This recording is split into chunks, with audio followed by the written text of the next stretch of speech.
then later deciding to use those with their own burble. Burble? That's when you know you're drinking on a Sunday afternoon. The Dude, Bourbon Playbook. I'm not even... I don't even know how to spell that.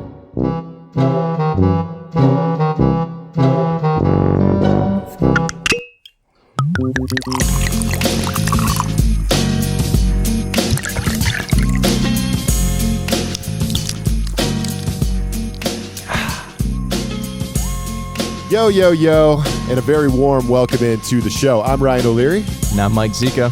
And this is the Bourbon Playbook. This is another podcast in the basement. We have a few things to celebrate here right off the bat, Zika, on what is a Sunday matinee version of the pod. Full disclosure, we typically schlep our asses down here into the studio after my son passes out on a random weekday, usually a Wednesday night. So if we sound at times like we're half asleep, we probably are. Definitely me. I don't know about you, Zika, but I'm usually half asleep. This is the first of its kind, a Sunday afternoon session. I can't say I often drink brown juice, Zika, at 2 p.m.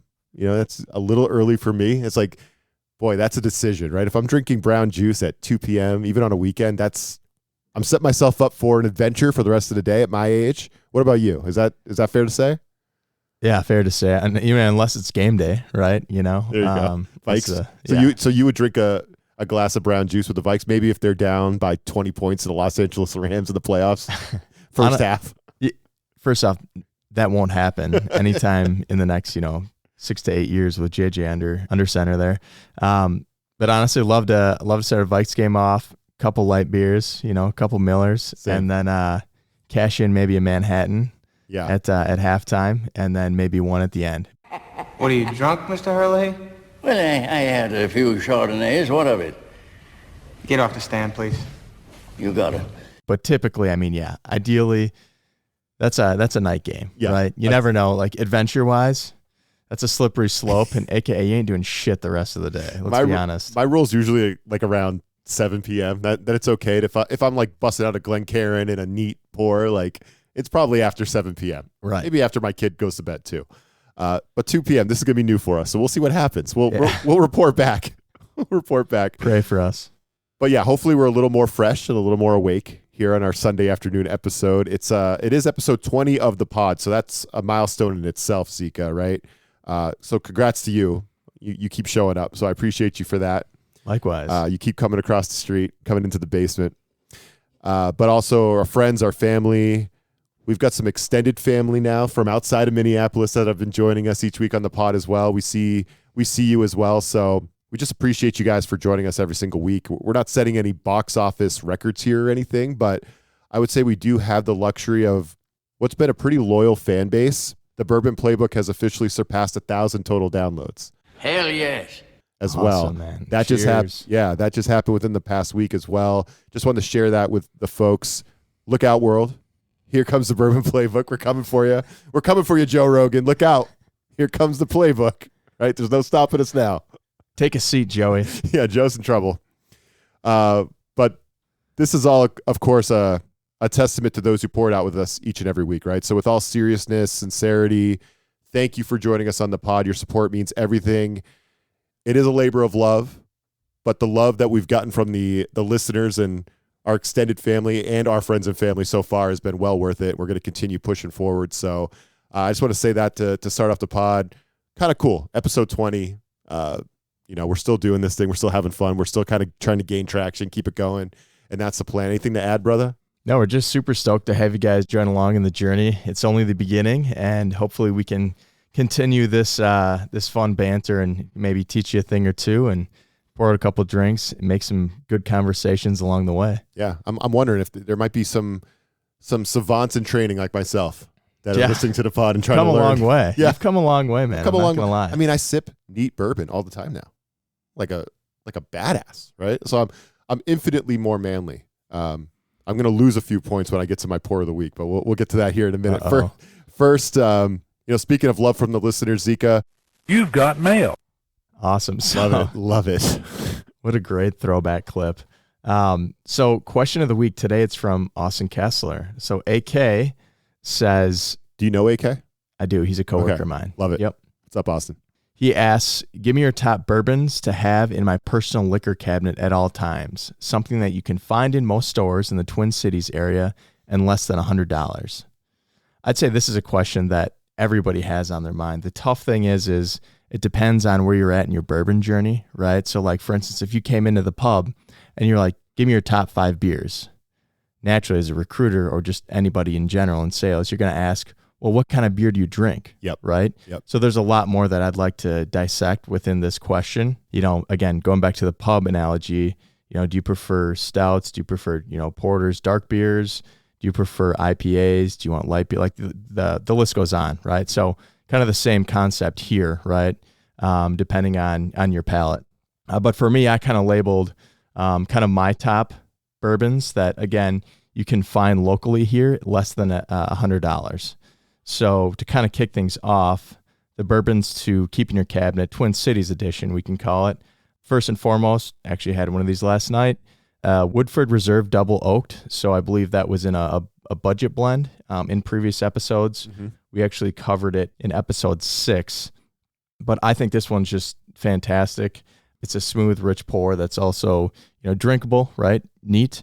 But also it's like my go-to cocktail mixer. I'll also kind of give an honorable mention to Jack Daniel's Bonded. Got a soft spot for that, just with those very, you know, those caramel brown sugar notes, very unique. And number 2, moving on to another one we just kind of called out recently, and I found a new true love in it, is Henry McKenna 10-year. So good. Bottle and Bond. You know, obviously something that you can definitely enjoy neat. I've personally never made it in a cocktail, but I think you could, just because it's at that proof point that you love. But it's still fairly complex. Again, for that like $50 to $60 price point, you can find it everywhere now the past couple of years. And Heaven Hill just keeps putting out good bourbon. So number 2, Henry McKenna 10-year Bottle and Bond. And number 3, we're moving on to McFarland Reserve Cask Strength. Again, we covered this episode 18, but we're looking at a daily dram, right? Mm-hmm. I think Yep. every liquor cabinet has to have a daily dram that, you know, you can find for $40 on the shelf. That's also a cask strength, so higher proof. I mean, with the 4-grain, the flavor bomb that's going on in this, I mean, I really think you can't go wrong. And then rewinding the clocks back to episode 8, we're going to touch base on Old Forester 1920, Prohibition style. The reason I like this, the price point's kind of that $50, $60. The proof is 115. But what I love about it is kind of dessert in a bottle, truly, right? Mm-hmm. It's got those brown sugar, oak, and cinnamon notes. So I think this one in general is just different. It kind of rides the line between the heavy oak versus the other side of the pendulum, which kind of swings to the dark fruits. And it's right in the middle with, like, truly you can kind of pick out that cinnamon, which is very unique to me in a lot of these bourbons. And at 115 proof, more full-bodied, that's one that I love off the shelf for $50 to $60. Moving on to my 5th one, Wild Turkey Rare Breed. I just think, again, we're moving on to kind of the higher proof bourbons at this point, right? As I mentioned, I like a nice cocktail mixer, but where my palate's at, I'm definitely more on the higher proof side where I like that full-bodied bourbon, that longer finish. And I think Wild Turkey Rare Breed, another price point, fantastic at that, you know, $50 to $65 price point. And this is one that is also kind of leans towards that sweet honey, but you still kind of get those cherries or those berries. So it's truly like a staple of wild turkey that everyone can enjoy and kind of understand what they're going to get into as soon as they get into the more complex and like very expensive wild turkey brands. Number 6, we have Still Austin Cask Strength. Another price point that's, I think, pretty good. You know, we're looking at that $60 to $70. This is going to be a little hotter depending on the batch. You know, we're going to be right around that 118 proof, but it's kind of got that story behind the Texas heat. It's truly a Texas bourbon that has a cool story, but also tastes fantastic. You got those sweet notes, almost, you know, fruit forward notes as well. So it's a very bold bourbon. And I think this one is something that I would love to have on the shelf right next to the other cask strength bourbons. And then I'd probably finalize this off with, it's kind of a couple that I thought about for the last one. I'm thinking like a higher proof. And for me, we could talk Stag all day long, but outside of that, Elijah Craig, barrel proof, Larceny, barrel proof, fantastic. But one that you're going to find for right around that $100 price point is going to be Booker's. And I know we haven't covered it yet, but we're looking at, proof points over 120, between 120 and 130 proof point, depending on the batch. They come out with, I believe, 4 releases a year, but it's a barrel proof. It's a long finish. It's got some heat on the front for sure, but I just think it's a fantastic nightcap to whatever event you have going on. And it's very different from a lot of the bourbons that you're going to try out of the Jim Beam collection, especially. It's like a true staple of Jim Beam, in my opinion. Love it, man. Hey, thanks, AK. Appreciate the question of the week. And tbplaybook.com, right? That's the site. People can drop us a dram. What else, Zika? Yeah, like you said, drop us a dram. We got a lot of stuff going on. Get to know us a little bit more. Check it out. All right, so my pour of the week, I've titled Bluegrass Bourbon and British Guess. Oh. Yeah. Okay, where the hell is this going? I know, kind of all over the place. Typically like my mind and my pours of the week, if we're being honest. You did say you're a little ADD today. Very much. I'm all over the board. Yeah. So let's see what happens with this pour. And it's because of this. It was a late night, man. Anytime I hang out with these yahoos is what happens. I love it. Let's go. And we'll get there. So yesterday, it was really cool. Special day for me. My cousin Luke flew in from the UK. So he was born and raised here in Minnesota, went overseas. He's got some roots that come from overseas with his mom growing up in the UK, so dual citizenship, I believe. Interesting. But anyway, he works at a beer manufacturing company, a beer distributing company, and he actually met a sweet girl named Evelyn. And I've been hearing so much about her lately. And so for the first time, he made a trip back to the States and brought her. So I know that's a lot in itself. And, there's probably a lot of stress that goes along with that journey on both sides, him and her. But it was really cool. They stopped by the pub yesterday when I was working. Immediately I see him, I give him the what's up, and I'm on the other side of the bar, and then I swing around. We kind of pound it out. We give a hug, and then from there, hook him up with some samples. She's actually a sommelier in some sense, like at some level, like, right. So she works for like wine. Yeah. Like a wine distributor. And, so she knew a ton about wine, but it was kind of cool. She doesn't know as much about beer. So just kind of gave her a couple of the classic, lighter beers. Yeah. You're like, just put it on the palate, chew it a little bit. Give it the Kentucky chew a little bit. Yeah. Exactly. Yeah. So Luke and Evelyn come in, big hugs, catch up. Evelyn's already met like 50 people this week. Right. And she's already met like the neighbors, right, at my cousin's, place in Lakeville. She basically had to face all my aunts and uncles and a couple of the, NFLD's finest. I'm sure some neighbors came over and, playing the 21 questions and, getting greeted. And she's over it at this point. Yeah. I mean, she's got to be. I look at her face and she's very collected and well. And it's so funny because she has that cute English accent. It's like, it's thick. You know what I mean? There's an ice cream van there selling just 2 ice creams with 2 chewing gums in it. Yeah. For bloody £9 for 2 of them. £9 for 2? Yeah, £9. That is going to get nowhere. The one that comes on my street is either £1 a p or £2. That is going to get nowhere with that. No, he ain't, is it? No, he ain't. That's well bad, isn't it? You should know. And he only does bloody card. Stood there with my cash. Bloody hell. It's so fun to see that because we never, like, when's the last time you met somebody from the UK and had a conversation, You got to travel out there, really. Yeah. And even the terms, there's some fun terms that she used that I'm like, wait, what did she just say? I'm like, oh, that's what that means. It means a plate of crackers, not like, you know what I mean? So it was just kind of fun to hear that. So, so later that night, same day after I got off the pub, they actually went over to my cousin Joey's place. So he dragged her over there, and the Samuels and the Kratz are all there. They're in their full form, right? Witty, quick tongue. They're just waiting to call you out for a clever jab anytime that you slip up a little bit. Mm-hmm. You kind of step into that, right, with that crew. And it's funny because she met the girls, she met the wives. It clicked really well. It seemed like things were going well. So of course, what do the guys do? They sneak off, start playing a little euchre. We're a big euchre family, right? It's a card game for those of you that don't know. Very similar to Fife or rummy. I don't know. go Okay. down the list. Doesn't Rummy. matter. Okay. We eventually sit down and we start playing. And Luke's like, I got to go, guys. I got to respect my girlfriend. Of course, boys will be boys. And we're like, oh, come on, dude. We're almost done with the game. And as soon as I lose, unfortunately, I'm like, hey, best out of 3. You know what I mean? And he's like, well, and then kind of goes over there, gives her the look, and then comes back around the corner because it's kind of 2 separate rooms a little bit, and then eventually it's like, all right, best out of 5, and you know how that conversation goes, right? So honestly, it was just a blast meeting up with my cousins again, like truly all my cousins together in one sitting. And Evelyn, obviously, absolute MVP, cool, calm, collected, still smiling throughout the entire week. And I'd say she received the stamp of approval. Bloody hell! Man, with the family. So my pour of the week just goes out to the family, the fun, and awesome new people without the chaos, and my cousin Luke and Evelyn visiting. So cheers, guys.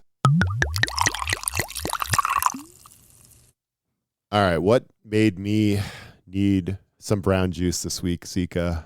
So for whatever God-given talent I have, and it's not much, all right, I will say assembling shit with like the pamphlet of instructions, not my strong suit. Actually, you helped me put up a Costco cabinet the other day. You came over with your power tool and helped me. Well, I, quote unquote, watched my son. Okay, so. Which is hilarious. I'm surprised I didn't get a text from you saying like, hey, bro, can you put these screws in this hole? Yeah, I know know. what the difference between a Phillips and a scrugdriver is? Well, I mean, let me get into this because I ended up assembling some shit that I didn't expect to. I thought this would be a 15-minute job. But I might have mentioned this on the pod last week, but we just cleaned out the garage, right? So I finally now have my new grill set up that I've been dying to kind of put into motion. My grill blew over on one of our. We live in this area of Minnesota. It used to be a bunch of cornfields. Basically like Iowa. Yeah, exactly. Basically they turned a bunch of cornfields into a new neighborhood, and we have a bunch of houses, no trees, and some cornfields around us. So the wind is insane, and my grill, even though I had it like tucked away up against the house, and I feel like I had the wheels locked, it still blew over and smashed on my concrete patio, and just completely went to shit last fall or winter, right at the end, right around when winter was coming. Okay. Yeah. And I've always been a gas grill guy, right? But now that was destroyed. And so I got one of these new wood pellet smoker. I feel like the Traeger is like a smoker for dummies, right? Wi-Fi adaptable, Yeah. set the temp, Yeah, set it exactly. and forget it, like Yeah. those infomercials. Yeah. And you can like check the temp on your phone and all this Yeah, shit. man. Yeah. So it's a smoker for dummies. I did get that one. I like a name brand. My grill was a Weber. Now I have the Traeger. It's that, the 575 Pro Series for those that my fellow smokers out there, Justin and the boys. Justin, hell yeah. And the boys. But, I like it. It's like, it's got the ability to like, you can smoke or you can run it hot like a normal grill. You can turn it into like a baking oven for pizzas and stuff. You can like wood smoke. Crazy. The wood flavored pizza or whatever. So, it's great. And I also bought an older version at Home Depot. Okay. So one reason was because it was marked down a ton because Traeger's bringing out their new Woodridge series, their new sexy ones that they have those in the front, like right in the middle of the aisle now. And then the old ones are like tucked away on marked down. So I was like, I like this because it still has the old school chimney. And for me, like the new one, cool. The new ones are more sleek and they're probably better, but this one's got the old chimney. Like it's a muscle car, dude. Yeah. If I'm going to smoke some meat, like I want to breathe in the carbon monoxide. I want neighbor Zach and you and everybody else to know. I want smoke all over I want smoke billowing out of the neighborhood. I want people to know O'Leary's smoking. Choo-choo train's coming, baby. Exactly. I want to smell like it. I want all that. I don't want this like new sleek design. What is this, ventless or some bullshit? Like, no, that's not happening. I got to see it bellowing out of my little chimney. So yeah, I wanted the older version with the chimney, but it was also marked down like crazy. Long story short, I bought a floor sample from Home Depot. They said, if you can fit this in your car, you can take it as is. And what's the key to that, Zika? It's already assembled. So the key to that is calling me and asking, hey, Zika, will this fit in your hatchback Subaru? The answer is no, but sorry, continue, go on. Well, thankfully it fit in the wife's Audi. So it was fine. It's a small, compact SUV, but it fit in there just fine. So I buy the Traeger. I've had it. I have not busted it out yet because I've been kind of waiting to get my setup, because the other side of the story is that I've got this Blackstone griddle that was a gift from the Bud Man in Christmas, and it's really cool. It's like that the Blackstone flat top, really good for tailgating. You know, you could bring it places. You could bring it tailgating. You could bring it to camping, right? It would be awesome. You could hook the little propane tank to it and do that whole thing. I haven't been able to use it too much though, because it doesn't come with like a table or legs or anything. I keep it like in the pantry of my kitchen on the floor. And then like I bring it out when I want to, and I have like this little prep station that has a stainless steel top, and I used to put it on there when I wanted to cook with it, but I haven't cooked with it too often. I did some smash burgers on it. I did some breakfast, bacon, pancakes and stuff. So I played with it a little bit, but I haven't cooked on it a ton yet because I just don't have my setup yet, right? My grill broke in that storm and I just haven't had it set up. So I got 20 minutes. I'm going to put my new legs for my griddle together, because I bought these legs, the Blackstone brand, right? Again, I'm a brand guy. Give me this. This should be a 15-minute job. Pop this out of the box, slap the legs on, bolt it on, whatever. This should not take me long. So you probably saw me across the street because I have my garage open. I'm like crawling on my garage floor, like on my hands and knees, like really sweating and working my way through this. This is a painful experience. And you know what's funny is the whole time you're telling me this story, all I can think of in the back of my head is you literally screaming in the garage for Katie K. Katie, can you help me? Like, I know. And that was, what do I do with this screw? Of course I needed brown juice, because she was like in work meetings. She couldn't even come help me. And I almost wouldn't believe you if I didn't look out my window, and because my work office literally upstairs faces your garage, you know, just to give listeners some idea here, clarity. And it's funny because I did see you just like a little kid in a jungle gym, just like trying to work his way around. But I was like, what is he doing? You should have videotaped it, because it was that bad. It was just painful. Again, it's my Achilles heel. Like, you give me a booklet of instructions and a bunch of shit I have to assemble, and it's like, okay, you better give me 6 hours. That's what it's going to take for a 20-minute job. Did you not play Legos as a kid? I mean, I did. It was a long time ago. I'm almost 40 now. I'm a grown-ass man. So you don't even know what connects are then? No. And my wife brought the power tools to the relationship, as we talked about last week. To be fair, she did come over 2 weeks ago and literally installed a dimmer switch? Yeah, dimmer switch. Like in my house. And I was like, damn, Katie. Yeah. Electrical is like, I'm very cautious about that. Yeah. Well, now I'm in it, and I wanted to get the Traeger out anyway and prime it and like season it. I've never really fucked with it before. It's a beautiful day. It was like 75 degrees. I was sweating in my garage. So I'm like, fuck it. I'm already in too deep here. You've already driven by me and said, you know, hanging out your window, I'm so proud of you, bro, as you drove off. I was literally on my way from work to the pub. Yeah. And I saw you sitting by your Traeger, and I'm like, oh, he must have it rolling. Like he's making some grub. Yeah. And I was like, hey, yeah, proud of you for being, a mature adult and, being a man. Yeah, you're so tough. And that was very manly. I was like, hey, make sure you bring me over some scraps tonight. Little did I know that this is actually what's going on. Yeah, there's no meat involved here. I'm just trying to figure out how to start the thing. That's great. And like, there's a priming. I don't know if you do this all the time with the Traeger, but there's a priming and seasoning thing you do, at least with the first use. So I kind of like watch some videos on that. I'm like, this will be fun. Let's throw some pellets in here. Let's prime it. It'll take about a half hour. That's perfect. Just got to plug the sucker in and we can fire her up. So I like drag an extension cord out there, and I'm like, all right. And I'm like trying to plug it in. It won't fit where you're supposed to. You can see where the plug goes, but I can't get my extension cord to plug into it. And I'm like, what the fuck is going on here? And I'm, growing more angry because, again, this is taking up my entire day now. And I realized that there's a plug that actually comes with the grill that goes there. Your extension cord isn't supposed to plug actually into the grill. There's a plug that goes from your grill to the extension cord or the outlet.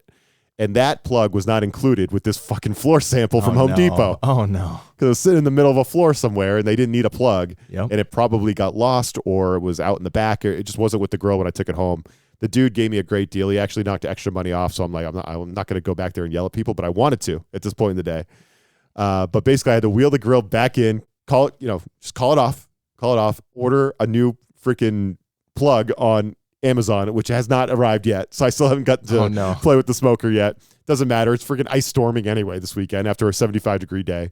So I needed a pour. This is stressful. This is just a day that you look forward to some brown juice after just getting manhandled by some simple assembly with a couple of legs for a Blackstone griddle and your fucking smoker that needs a plug. So pour it out. What's a guy got to do for a little bit of brisket over here, man? Like, you're gonna have to wait. It's gonna take a while. I'm start calling Justin and be like, hey man, you need to check on Ryan. This guy. I would just call Justin and have him smoke the brisket. Yeah. Just don't wait on me. Yeah. Like that's the answer. Like I'll buy the meat. You just come down here and just make it look pretty. My next pour is gonna be me trying to smoke something. Okay. And that's gonna be hopefully it's meat. Yeah. And that's gonna be my next thing. Good things take time. And I will say, you know what? I think your man card got a little bit of a boost there, man. It was a manly day. You lost it. Yeah, it was a manly day. That's how you got to learn. You take an L sometimes, but I did feel like a man. That's how you learn. I was screwing stuff in and finding out how plugins work. Yeah, man. Hell yeah. Good for you.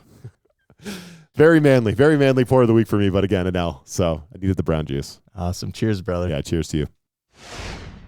And real quick, I just wanted to, before we transition to our next segment, quick shout out from a donation from one of our patrons. Pouring it out this week with gratitude for Glory Mule Pass. We appreciate your donation to fuel our brown juice fund. And again, if you haven't checked out the website, check out anything from the pod, our story, cocktail recipes, and more at tbplaybook.com.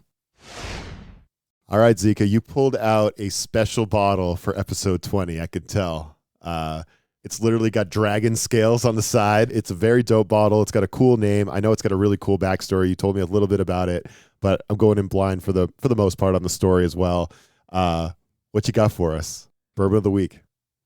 So today's Spotlight Bourbon of the Week is Dragon's Milk Origin Small Batch. So we're kind of shining the spotlight on a bourbon that has a lot of deep-rooted tradition, but also kind of bringing some bold flavors to the table. So known for their legendary stouts, New Holland Brewing has kind of brought this different experience to the bourbon world with this impressive small batch release. This is just a very unique bourbon in general, and we'll kind of get into the details why, but a couple bourbon accolades here. So double gold medal at the 2022 New York International Spirits Competition, best in class whiskey, best in category bourbon, and double gold at the American Distillery Institute's International Spirits Competition, and also awarded platinum medal at Fred Minnick's 2023 Ascot Awards. So the history behind Dragon's Milk. So it's truly not just a name, it's a legacy. So New Holland Brewing is actually in Michigan, and they're famous for their barrel-aged Dragon's Milk Stout. So they took basically all of their experience in aging beer and applied it to bourbon, and the result is actually a pretty good whiskey in my opinion. That's interesting, because if you would have told me, all right, I have this Dragon's Milk, do you think it's a stout or a whiskey? I would have said it's a stout. That sounds like a stout, right? Exactly. That's probably why it's such a cool sounding and interesting bourbon to me, because you wouldn't picture a bourbon being named Dragon's Milk. It's just so different. And kind of diving into the history and the legacy. So who's behind it? It's, again, New Holland Brewing. So it's a craft brewery that kind of ventured into spirits with some of the same barrel aging that they use for some of their most famous beers. So Dragon's Milk Stout ventured into the world of distilling in 2005, becoming Michigan's first whiskey distillery since Prohibition. So kind of the backstory here is their signature Dragon's Milk Stout is aged in bourbon barrels. So it only made sense to start filling some of those same barrels with their own house distilled bourbon. And the result here is clearly something special, and we'll get into that. So one thing that kind of makes this bourbon unique is that it's distilled from a high corn mash bill and aged over 5 years in new American oak barrels. And then it's also kind of carefully blended to balance that sweetness, the spice, and the overall full-bodied depth of this bourbon. So far, I like the sound of it. Yeah. And coming to the distillation process, the Prohibition-era pot still, New Holland Spirits utilized 100-year-old pot stills from the Prohibition era to craft this Dragon's Milk juice. So the traditional equipment kind of has a unique characteristic to bourbon, setting it apart from those produced in the modern kind of column stills that we talked about with like Still Austin. Okay, so they're taking the Traeger with the chimney. They want the chimney. They don't want the new fancy sleek design. They want the old school stuff. They want the 76 Firebird. Exactly. You know what I mean? Yeah. They want the old school stuff. I respect that. So I also want to touch on the aging of these oak barrels. So the bourbon is aged for 5 years in level 3 charred oak barrels, which it's on a scale out of 4. So this is kind of that medium flash toasting process, which also gives it that balance between those robust flavors, but also still a very smooth finish. Which leads us to our last point here and kind of the transition to the name. But their motto is, "Here be dragons." When my dragons are grown, we will take back what was stolen from me and destroy those who have wronged me. We will lay waste to armies and burn cities to the ground. Turn us away, and we will burn you first. Here be dragons? Here be dragons. For such a badass looking bottle, that's not the most badass motto. Yeah, and it's ultimately to symbolize the brand's venture into these uncharted territories of their bourbon crafting experience, which leads us on to the name. So, ancient legends, dragon's milk historically is referred to as a powerful, rare elixir believed to grant strength and wisdom. So the connection to the Dragon's Milk Stout and how this came about, New Holland Brewing launched Dragon's Milk Stout in 2001, and it was named after a rich, obviously legendary elixir that I just mentioned. And then kind of leading into the bourbon barrel history, goes on to talk about the stout was aged in these bourbon barrels, inspiring them to eventually kind of make their own bourbon, but still keeping that Dragon's Milk name. Mm-hmm. And when it comes to the mythical branding behind this, it fits because the stout and the bourbon, they have this like strong, rich, legendary like dragon's treasure. It's interesting that they didn't try to come up with a new name, right? They just kind of kept it the same name as their stout. I think of it as like a branding move, right? It's like you already got something good going. Yeah. Let's just transition this into something that's tested and proven, and the name is still out there. So you don't have to rebrand anything other than, hey, we make a really good product on the, craft brewery side, but we also make a fantastic whiskey. Try our award-winning stout in a whiskey form. Exactly. There it is. That's right. There's your branding. No, totally get it. And then finally looking at the inspiration behind "Here be dragons," the phrase on old maps symbolized uncharted territory, aligning with New Holland's spirit of exploration throughout their whiskey making process. I mean, obviously beer and whiskey are so close. I mean, they're basically close cousins in the world of fermentation and distillation. And here's kind of how they're related. So the difference between beer and the whiskey is same base ingredients. Both beer and whiskey start with the same building blocks, your grain, barley, corn, rye, wheat, water, and yeast. Beer is essentially pre-whiskey. So before whiskey becomes a whiskey, it's a fermented grain mash, which is basically an unhopped beer, often called distiller's beer or wash. You've probably heard that a couple times. Okay. So the key differences is whiskey mash skips that hops process, which adds the bitterness to beer. So the distillation side of things, beer is fermented and ready to drink after brewing, whereas whiskey, on the other hand, goes through the distillation to concentrate alcohols and flavor before aging it in barrels. And the barrel aging side of this, they kind of share this unique connection, right? So many craft distilleries age whiskey in barrels that were once used for beer and vice versa. So New Holland, the makers of this Dragon's Milk, started by aging their Dragon's Milk Stout in bourbon barrels and then later deciding to make their own bourbon. So they kind of bring those two worlds and make them collide full circle. So when speaking about kind of that crossover between the two, so beer and whiskey in the hybrid process, so some whiskeys use malted barley, heavy mash bills, which can give them malted beer-like flavors, and some breweries even actually distill their own beer into whiskey instead of discarding the rest of it. And they just have it for themselves. Yeah. Yeah. I mean, there's toss it to the side, make some dog treats out of it. Who knows these days, honestly. Seriously. That's awesome. So the bottom line here is that whiskey starts as a beer, but through distillation and barrel aging, it transforms into something stronger, richer, and more complex. So that's why beer aged in whiskey barrels and whiskey aged in beer barrels have the same kind of crossover trends. So fun fact about the distillery side of things. So Dragon's Milk Origin small batch bourbon is actually produced in really small batches, with each batch consisting of 100 barrels or less. So this production method, obviously they're focusing on the quality and the flavor consistency. However, annually production figures have not been publicly disclosed. I mean, that in general, like for a small batch, 100 barrels or less. Again, I've never been to New Holland Brewing Company.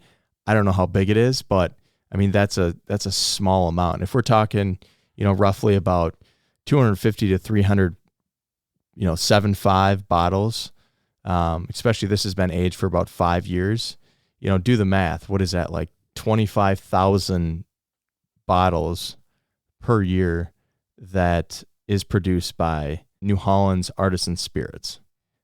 But enough about the history, enough about the journey of Here Be Dragons. Are you ready to dive in to this delicious bourbon? Let's drink some milk. Let's do it.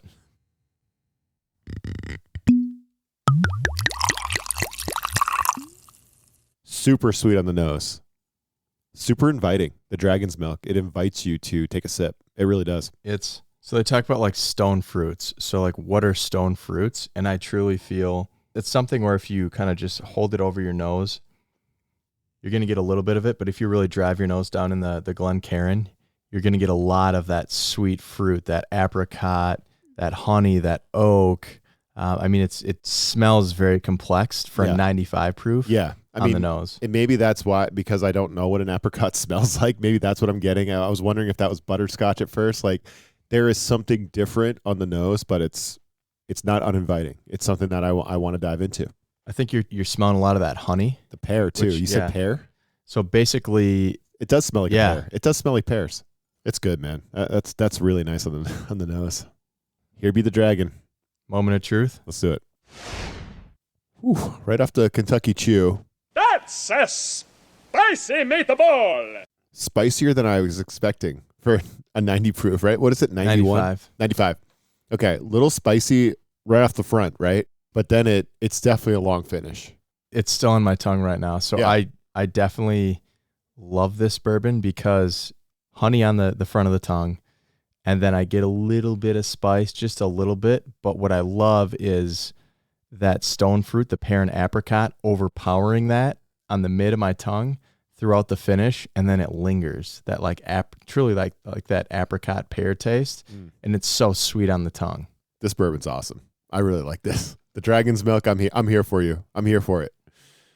The cover of the book looks dope as fuck, and then you dive into it, and you're like, okay, it's got a cool backstory, and it tastes good. Like, right. This bourbon is money. I'm like a cast strength. I like something bold, something long finish. I love those fruit notes, dark fruits. This is just very unique. I just haven't had anything that's similar to this yet in my bourbon journey that truly has that pear and apricot that sticks with you, that hangs on, climbs down on the side of your tongue, doesn't let go throughout the finish, and it's still there like 5 to 10 seconds later, which is super unique to me. And I love this. I enjoy this bourbon. Kind of moving on to the mash bill. So Dragon's Milk Origin small batch, it does feature a high malt mash bill and high corn, right? So while the exact percentages aren't necessarily publicly disclosed, which we obviously find out about a lot of different distilleries. Very mixtures of them. Well, I mean, it's kind of like you got your trademark on something, right? Yeah. Like, so, I don't want to let that go. Okay, so you don't want to give away your playbook. You don't want people copying your shit. Ooh, I love that. Yeah. Yeah. So, I mean, the mash bill is one thing, right? But like, it's how you take care of these barrels that really makes a bourbon what it is, right? It exemplifies that specific taste. And yeah, the mash bill is extremely important, right? Like Buffalo Trace, mash bill 1, 2, they don't specify exactly what that mash bill is, but then there's another element with where it's stored in the rick house, like the temperatures. There's so much that goes into it that ultimately defines that specific bourbon, right? So the first step is just understanding the mash bill. The second step is like, where is it? Where's it located? And there's several factors that go into it. So it's like they're just hiding kind of step one of the entire process to make it a fantastic bourbon. So which leads us into our E5 scale rating. Ryan, why don't you walk us through what we're looking at on the E5? Yeah, it's episode 20, so rapid fire a little bit on the recap, but like daily dram, impress my guests, budget blend, Saturday night sipper, and then the precious pour. I'm going to skip the process of elimination. I'm going to say right away, this is a Saturday night sipper, right? This is not a bourbon that I want to share. I really like this one. I think we're both kind of pro Dragon's Milk. We're both like into this one. Yes, it could impress my guests. The bottle is fantastic. It's a cool story. Like, it screams impress my guests coming in. That's what I thought it was going to be. But as we got into it and as we tasted it, Zika, I don't want to impress my guests with this. I want to save this. I want to hide this. I want to keep this like stowed away and bring it out for myself and my wife like on a Saturday night. I don't think it's a precious pour. The price point just isn't quite there, and the proof point for me, right? Like, I think a precious pour has got to be over 100 proof, but it's hard to find. If you get your hands on this bottle, it's going to be one that you're going to want to savor a little bit. So I don't think it's one that you like save for years and never drink, and it's like it rots on your shelf, and like you wait for these like real crazy special occasions because you cannot fathom letting go of this bourbon. Like, this one goes for about $60 MSRP, but you bought it for $70 from the secondary. Correct. Which makes me feel like, okay, like you can get this if you work the channels, and it's not going to be like, it's not going to break your bank, right? Exactly. It's definitely not a precious pour, but it's adjacent, and the most adjacent lever to precious pour in the E5 is the Saturday night sipper. So this one screams Saturday night sipper to me. As you were describing it, Zika, coming into the pod, I was thinking impress my guests. It like felt like that. The bottle, the brand, the story, it's really cool, bold, awesome. It's impressive. But after tasting it, I don't want to share this with my guests. I'm going to be selfish with this one. Keep it on my shelf, stow it away, hide it, and bust it out just for me, or maybe for the wife, or like Evelyn and your cousin visiting from the UK. Maybe you bust this out to like, this one's like a celebratory pour for them. It's not quite so precious that you can't part ways with it, but it's one that you'd share with them or yourself on a Saturday night. So this one screams Saturday night sipper to me. I don't know about you. No, I love that. That's a good breakdown, Ryan. I would say I'm kind of stuck between 3, realistically 2. You usually are 3. It's usually 3 that you're struggling with. There's a couple, right? I feel like Daily Dram, obviously can't find it anywhere. The price Daily point, Dram not has no there. chance. Yeah, Right. Daily Dram's Cross it off the list. Yeah. Impress my guests. 100%. In the mix. That's probably one of the 2 that I'm between, right? I thought you said 3. I said 3, but this is number 2. Oh, okay. This is number 2 of the 3. Correct. So impress my guests definitely falls in that category. Budget blend? No. Nope, not a chance. I'm not making a cocktail with this. Price point, fairly reasonable, but no chance. Saturday night sipper? Obviously, I'm smart. Absolutely love it. I'm smart. It's definitely one you don't break out every night, but it is something that's fantastic for a special occasion. Oh, shit. So you're telling us that this is possibly a precious pour for you. You're really into Dragon's Milk, man. You like this shit. It's hard to find. Yeah. Right. This is a small batch, mind you, right? Even for you who's in the game and can work the back channels and you have your connections, you had a hard time finding this bottle. I did. But is this a RIP 10? Not even close, right? Again, I know what the single barrel and the cast strength tastes like, and it's fantastic. So I'm going to revert my answer back.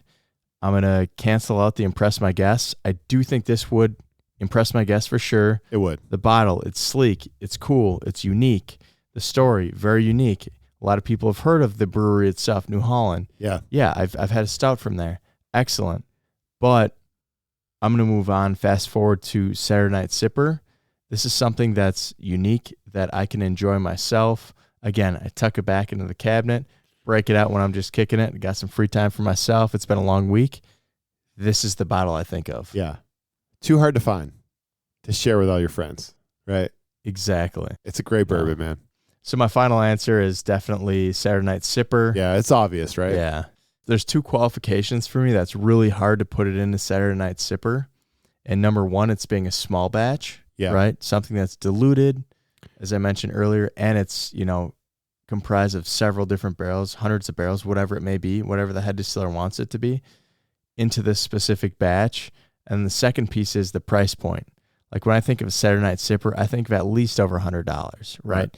It's more of a rare bourbon, not quite a precious pour, one that you're like, if you open it, you're like, oh, there goes a couple $100. But the fact that it's like $60 to $70, MSRP and secondary is like, okay, this one hits a little bit different. This is something that's truly in a unique category that pushes it up into that Saturday Night Sipper. And that's why I love this bourbon. Super complex, super long finish, and it's got everything that I need into a very unique bourbon in general. So next week, we've got some truly special things on the horizon. We got an absolute powerhouse with a proof. It's packed with bold flavors. So I'm stoked to dive into this one. This one is a standout in a crowd. So mark your calendars. It's going to be a good one. I hope you guys are in for a treat. That's a wrap on the Bourbon Playbook. Until next time, stay thirsty, stay curious, and remember, if Zika says he's just browsing the liquor store, he's obviously fucking lying. Dragon's Milk Origin. Bold, rich, and unapologetic. Just like a good pour should be. Amen. Amen. Cheers, folks. Cheers. Dragon's milk.